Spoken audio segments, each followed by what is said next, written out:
నానమ్మ ఈరోజు ఏం చేస్తున్నాం? ఈరోజమ్మా సగ్గుబియ్యం సూపు పెద్దవాళ్ళకి చిన్నపిల్లలకి అందరికీ బాగా పనికి వచ్చేది చేసి చూపిస్తాను చూడండి. హాట్ ఒకటి స్వీట్ ఒకటి రెండు విధాలా చేసుకోవచ్చు. ముందుగా సగ్గుబియ్యంని మిక్సీ వేసి పౌడర్ చేసుకోవాలి. మరీ మెత్తగా పౌడర్ కాకుండా కొంచెం బరకగా పొడి చేసి పెట్టుకోవాలి. ఇప్పుడు ఈ పొడి చేసిన దాన్ని ఒక 10 నిమిషాల పాటు వాటర్లో నానబెట్టండి. ఒక గ్లాసు పొడికి 5 గ్లాసులు వాటర్తో ఉడకబెట్టండి. ముందు చూపిస్తాను మీకు.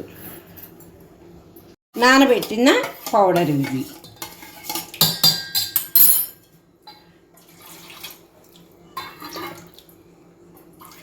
ఒక 5 నిమిషాలు చాలమ్మా, తొందరగా అయిపోతుంది.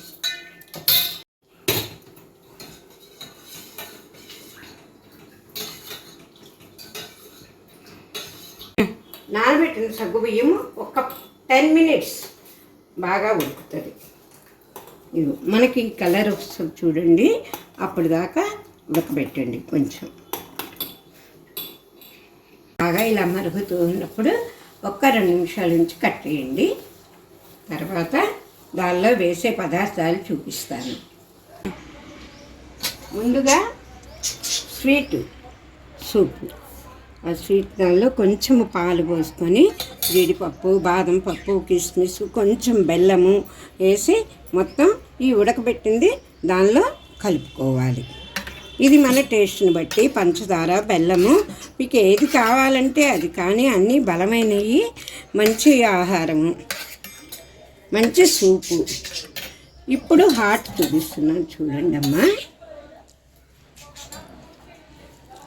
ఉదయం పూట తీసుకుంటే ఉదయాన్నే మనం కాఫీ టీ కన్నా ఈ సూపు చాలా బాగా పనిచేస్తుంది.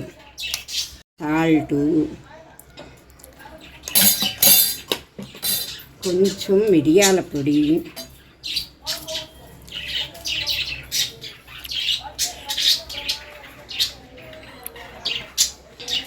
కొంచెం ఇది కరివేపాకు, పుదీనాకు నీడలో ఎండబెట్టి పొడి చేసుకున్నాము. ఇది దేనిలోకైనా బాగుంటుంది, డైజెషన్ కోసం కూడా బాగుంటుంది.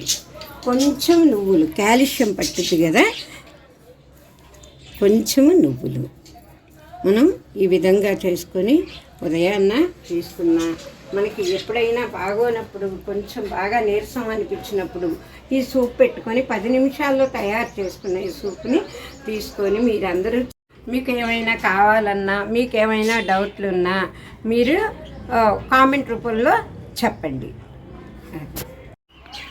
మనకు ఇది ఇంకా ఒకరోజు చిక్కగా కావాలంటే వాటర్ తగ్గించుకోవచ్చు. అమ్మ నేను టేస్ట్ చూస్తున్నాను, మీరు కూడా చూస్తారని ఆశిస్తున్నా.